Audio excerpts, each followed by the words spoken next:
Hi everyone, welcome back to unfilter Sohini. অনেকদিন পর তোমাদের সাথে মিনি ব্লগ নিয়ে চলে আসলাম। দিনটা ছিল 13 জানুয়ারি।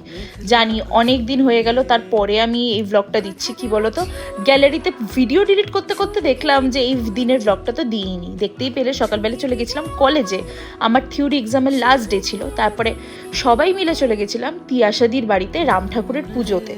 হ্যাঁ, তিয়াশাদির বাড়িতে রাম ঠাকুরের পুজো হয় প্রত্যেক বছর। এবছর আমাদেরকে নিমন্ত্রণ করেছিল, তো আমরা সবাই গেছিলাম। যেতে একটু লেট হয়েছিল কারণ আমার কলেজ থেকে ফিরে তারপরে গেছিলাম। তারপরে আমরা তিয়াশাদির বাড়ি দোতলায় গেছিলাম, গিয়ে আমরা অনেক গল্প করছিলাম, অনেক আড্ডা মারছিলাম। এই দেখো মা আর মামুনিকে কি সুন্দর লাগছে দুজনকে। তারপরে আমরা খেতে বসে গেছিলাম কারণ অনেকটা লেট হয়ে গেছিলো। খাওয়া দাওয়া ভীষণ ভালো ছিল, প্রসাদের খাবার সবসময় ভালোই হয়।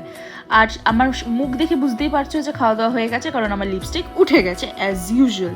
তারপরে বাড়িতে এসে বোনকে পড়াতে দিতে গেছিলাম। ব্যাস, আজকের ব্লগটা এইটুকুই। চলো টাটা।